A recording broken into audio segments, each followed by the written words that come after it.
शुक्रिया सभापति जी।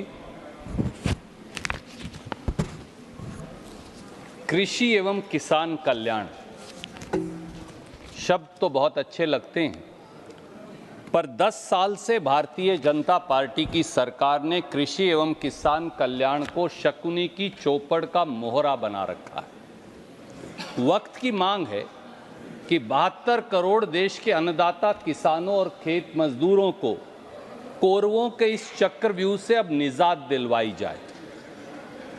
किसान की आय दुगनी करने, किसान को लागत पर 50% मुनाफा देने, किसान का दर्द बांटने 10 साल में अनेकों जुमले गढ़े गए, पर किसान को मिला क्या? केवल सरकार की दुत्कार, दिल्ली की सीमाओं पर नश्तरों और लाठियों की मार और आत्महत्या की हार। दिखावे के लिए किसानों की आरती तो उतारते हैं, पर असलियत में ये वो लोग हैं जो किसान के राह में कील, कांटे और नश्तर बिछवाते। काश इस देश के प्रधानमंत्री और कृषि मंत्री ने राष्ट्र कवि रामधारी सिंह दिनकर जी को पढ़ा होता। And I will only quote 4 lines sir. आरती लिए तू किसे ढूंढता है मूर्ख, मंदिरों राजप्रसादों में तहखानों में देवता कहीं सड़कों पर गिट्टी तोड़ रहे, देवता मिलेंगे खेतों में खलिहानों में। सर, किसानों की ये दुर्दशा क्यों हुई? किसानों की दशा कैसे सुधारी जा सकती है? दोनों पक्षों पर चर्चा करेंगे। किसान की नंबर 1, किसान की आय दुगनी करने का वादा जुमला साबित हुआ। 28 फरवरी 2016 को उत्तर प्रदेश में बरेली में प्रधानमंत्री जी ने यह वादा किया कि 2022 तक किसान की आय दुगनी हो जाएगी।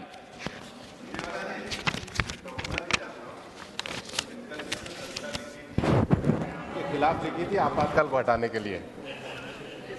देखिए, वास्तु स्थिति यह है कि आपके ऊपर बिल्कुल ठीक लागू होती। सर, ये ऐसे सब भाजपाई ऐसे सब्जबाग दिखाते हैं, नहीं थी आपातकाल वाली, ये ऐसे सब्जबाग दिखाते हैं कि किसान 27 रुपया रोज कमाता है, केवल 27 रुपया। आप स्वयं एक ऐसे किसान की ग्रामीण पृष्ठभूमि से आते हैं, अंदाजा लगाइए। और प्रधानमंत्री जी और उनके कृषि मंत्री उसे दुगनी आमदनी बताते। ये मैं नहीं कह रहा, मैं NSSO की 2021 की रिपोर्ट लेकर आया हूं। आप कहेंगे तो मैं उसे सदन के पटल पर रख दूंगा। और यही नहीं, 24 मार्च 2022 को कहते थे ना 2022 तक आय दुगनी होगी। इनकी 37वीं जो स्टैंडिंग कमेटी ऑन एग्रीकल्चर की रिपोर्ट है, उसने ये स्वीकार किया कि किसान की आय दुगनी होने की बजाय उल्टा कम हो गई। I will like to sir, with your permission, just read a line from that report, para 1.35. But there is no denial that major task for doubling of income of farmers lies with the Department of Agriculture and Farmers Welfare. It appears from the reply furnished by the department that the department is far from doubling the income of farmers. Rather, in some states it has come down. Correct. Sir, एक और पहलू आपके संज्ञान में लाऊंगा। खेती का लंबा चौड़ा बजट करने की शेखी कल बघारी गई, पर 5 साल में वास्तविकता क्या है? 5 साल में इन्होंने खेती के बजट से 1 लाख करोड़ रुपया सरेंडर कर दिया। सर, 2 पहलू आपके संज्ञान में लाऊंगा। साल 2020-21 में देश में कृषि का बजट कुल केंद्रीय बजट का 4.47% था। साल 2024-25 में आदरणीय मंत्री जी, कृषि का बजट कुल देश के बजट का 2.74% रह गया, यानी आधा कम कर दिया। शर्म की बात है। बजट 2024-25 पर जब आपने मुझे मौका दिया तो मैंने खुलासा किया था कि 10 साल में खेती की 6 बड़ी स्कीमों का आपने 3 लाख करोड़ काट दिया। आज एक और खुलासा लेकर आया हूं।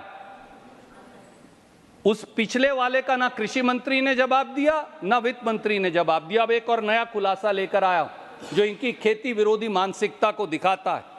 5 सालों में मोदी सरकार ने, जिसके आंकड़े अब उपलब्ध हैं बजट में, मोदी सरकार ने खेती के विभाग का 1 लाख करोड़ बजट सरेंडर कर दिया। शर्म की बात है। 2018-19 में 21,043 करोड़ सरेंडर किया। 2019-20 में आपने 34,518 करोड़ सरेंडर किया। 2020-21 में आपने 23,825 करोड़ सरेंडर किया। 21-22 में आपने 429 करोड़ सरेंडर किया और 2022-23 में 19,762 करोड़ सरेंडर किया। 1 लाख करोड़ सरेंडर करते हैं और किसान के कल्याण की बात भी करते हैं। सर, अगला एक पहलू आपके समक्ष रखूंगा, पीएम कुसुम, प्रधानमंत्री किसान ऊर्जा सुरक्षा एवं उत्थान महाअभियान। इसका बड़ा ढोल पीटा गया, पर कुसुम की जगह किसान के रास्ते में आपने कांटे बिछा दिए। सर, साल 2019 में बजट में इसी सरकार ने 10,000 मेगावाट रिन्यूएबल एनर्जी लगाने के लिए पीएम कुसुम योजना की शुरुआत की। 2 टारगेट्स और दिए।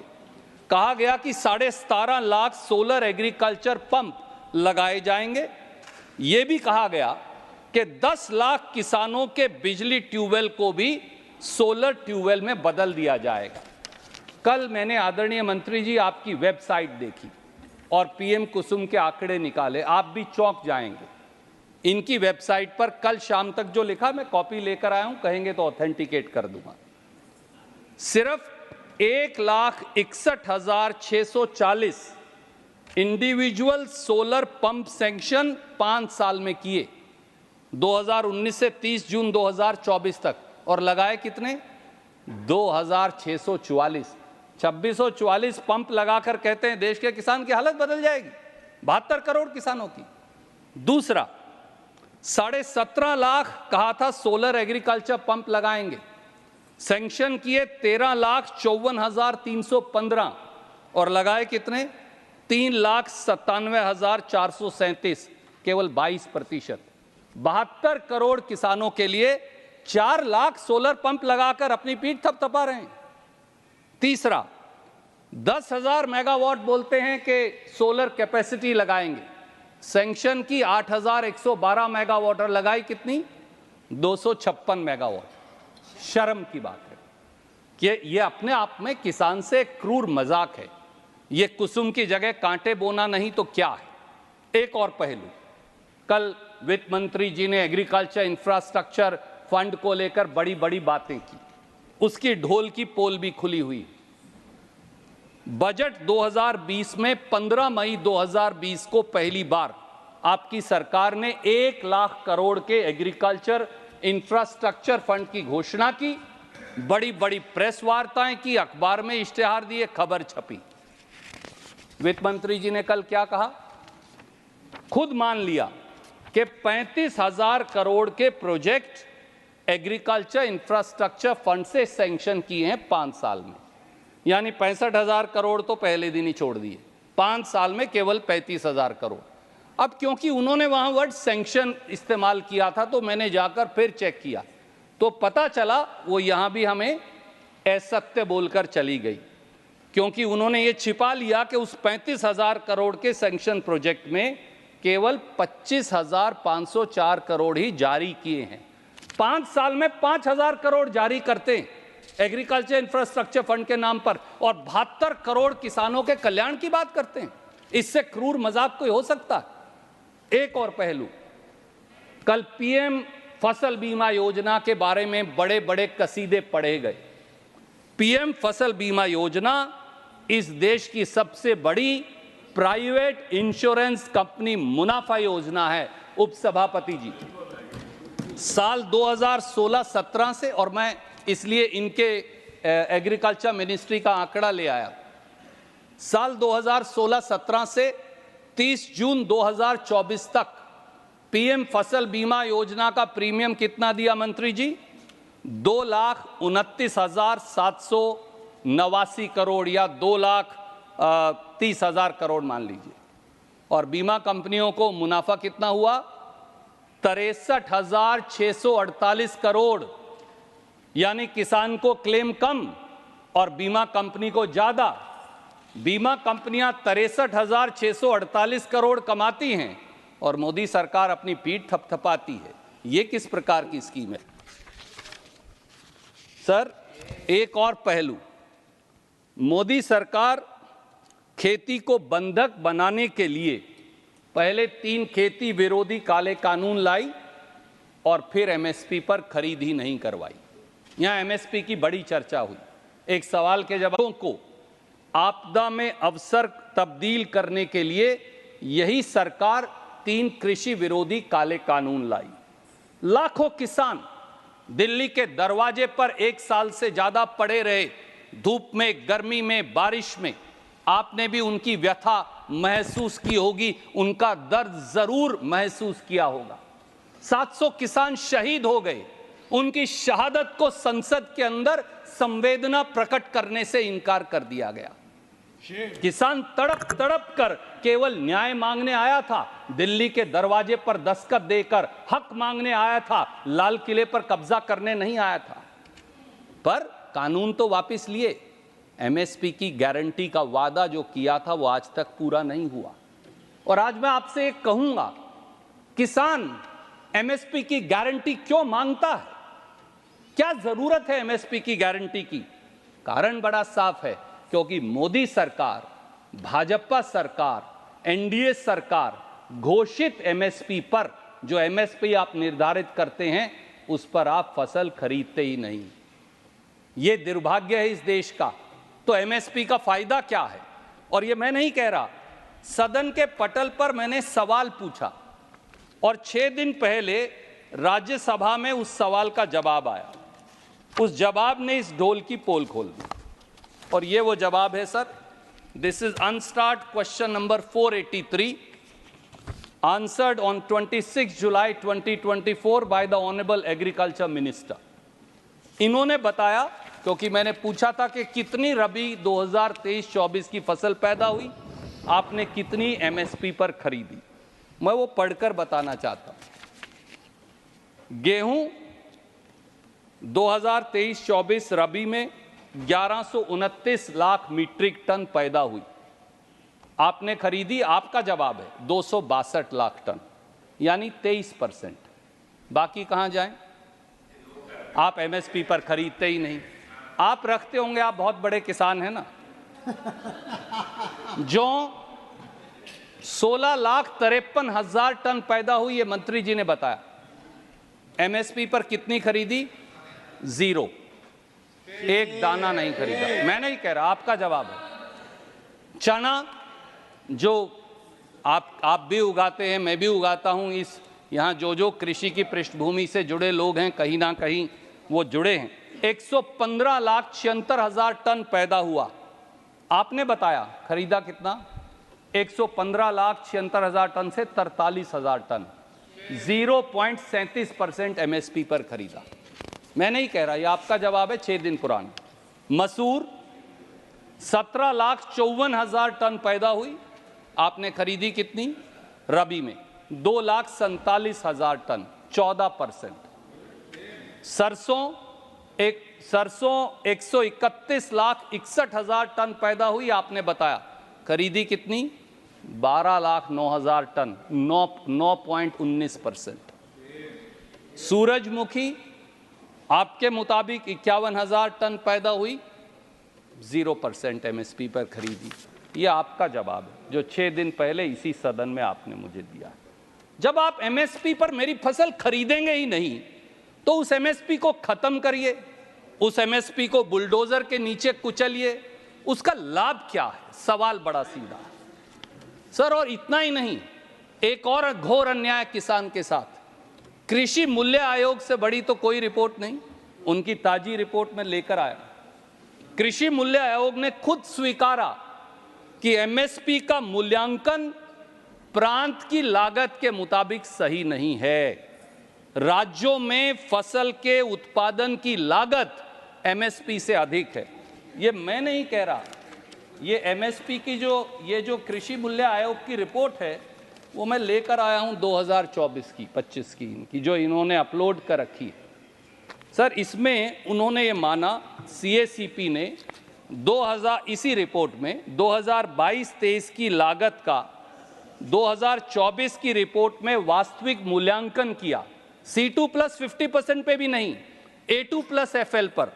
और उन्होंने लिखा है कि उसके आधार पर भी, मंत्री जी ये लिखा है, मैं पढ़ देता हूं, रागी में पूरे देश में 1167 रुपया प्रति हेक्टेयर का किसान को नुकसान हुआ। ये मैं नहीं कह रहा, ये CACP कह रहा है। धान में महाराष्ट्र के मेरे साथी यहां बैठे हैं, किसान को 31.4% का नुकसान हुआ। राजस्थान के साथी यहां बैठे हैं, बिल्कुल मेरे सामने आदरणीय मंत्री जी, ज्वार में 718 रुपया प्रति हेक्टेयर का नुकसान हुआ। उड़द में गुजरात के मेरे साथी बैठे हैं, 475 रुपये हेक्टेयर का नुकसान हुआ। सोयाबीन में गुजरात में 4,749 रुपये का नुकसान हुआ। तो फिर ऐसे MSP का औचित्य क्या? ये मैं नहीं कह रहा, ये इनकी रिपोर्ट कह रही है। और सर एक और, market intervention scheme and price support scheme, ये सबसे महत्वपूर्ण है, क्योंकि जो 23 फसल पर MSP देते हैं, जिन पर नहीं देते, अगर कीमत गिर जाए तो उस पर यह मार्केट इंटरवेंशन स्कीम है, आपने ताला लगा दिया। ये स्कीम किसके लिए है? आलू के लिए, टमाटर के लिए, प्याज के लिए, सेब संतरे के लिए, कीनू के लिए, नारियल, मिर्च और अदरक के लिए।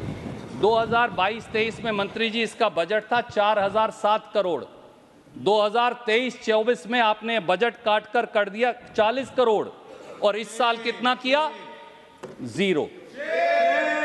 इस साल बजट है 0। सर, इतना ही नहीं, खेती, खाद और डेयरी क्षेत्रों से जुड़ी जितनी स्कीमें हैं, उनमें भयंकर कटौती माननीय कृषि मंत्री जी ने कर दी। PM फसल बीमा योजना 23-24 में 15,000 करोड़, 24-25 में 14,600 crore. Distribution of pulses to states for welfare schemes 23-24 में 446 करोड़, 24-25 में काटकर 300 करोड़। PM किसान मानधन योजना 23-24 में 138 करोड़, 24-25 में 100 crore. Payment for indigenous urea 23-24 में 1,02,000 करोड़, 24-25 में 1 lakh crore. Payment for import of urea 23-24 में 30,000 करोड़, 24-25 में 22,634 crore. Payment for indigenous PNK fertiliser 23-24 में 32,370 करोड़, अब 26,500 crore. Payment for imported PNK fertiliser 23-24 में 27,930 करोड़, अब 18,500 करोड़। डेयरी डेवलपमेंट में 23-24 में 371 करोड़, अब 0। राष्ट्रीय गोकुल मिशन, कम से कम गाय का तो सोच लेते, उसमें 23-24 में 869 करोड़, अब 700 करोड़। डेयरिंग थ्रू कोऑपरेटिव्स, बड़ी बड़ी बातें होती हैं, 23-24 में 166 करोड़, अब 0। PM किसान संपदा योजना 23-24 में 745 करोड़, अब 729 करोड़। अकेले 25,711 करोड़ तो आप फर्टिलाइजर की सब्सिडी खा गए, काट दी आपने।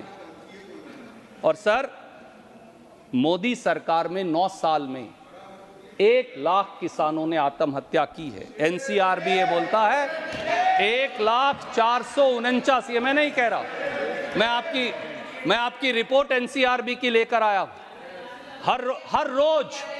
हर रोज इस देश के 31 अन्नदाता आत्महत्या का फंदा चूमने को मजबूर है। आपको नींद कैसे आती है? आपकी आत्मा क्यों नहीं झकझोरती? आपकी आत्मा आपको कचोटती क्यों नहीं? सवाल यह है, एक देशवासी के तौर पर मैं ये पूछना चाहता हूं। सर, एक तरफ फसल की कीमत नहीं और दूसरी तरफ ये हाल।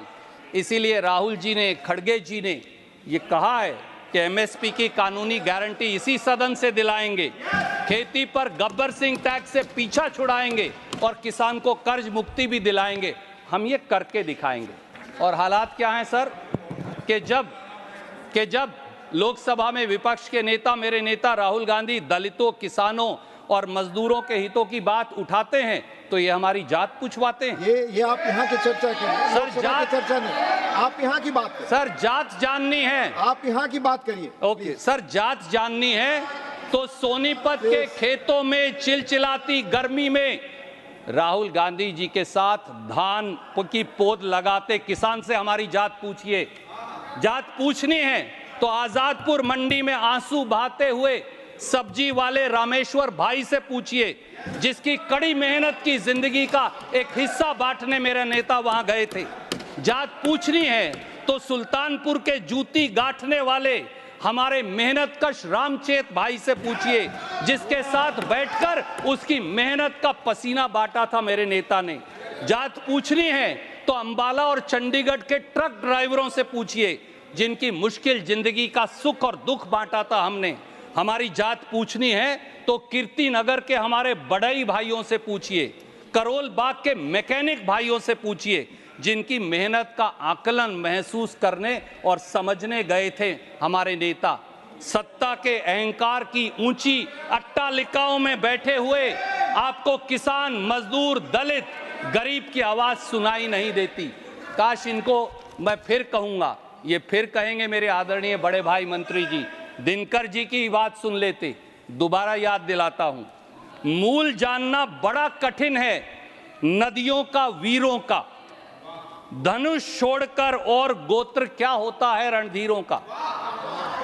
पाते हैं सम्मान तपोबल से भूतल पर शूर, शोर मचा रहे हैं केवल कायर और क्रूर।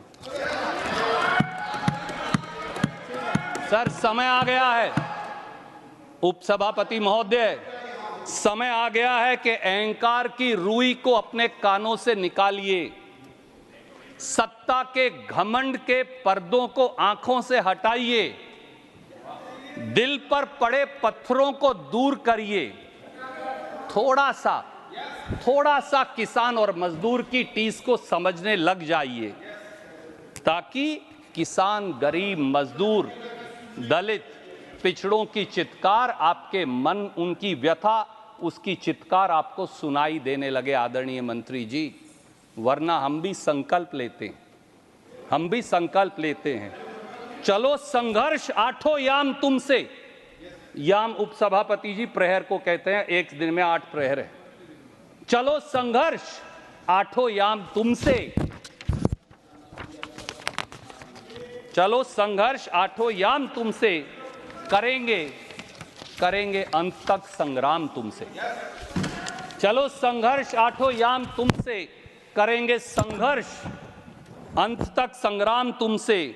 हमारी कल्पना, किसान के लिए जो हमारी कल्पना है, इस देश की कल्पना, मजदूर के लिए जो है हमारी कल्पना साकार होगी, किसानों की फिर जय जयकार होगी।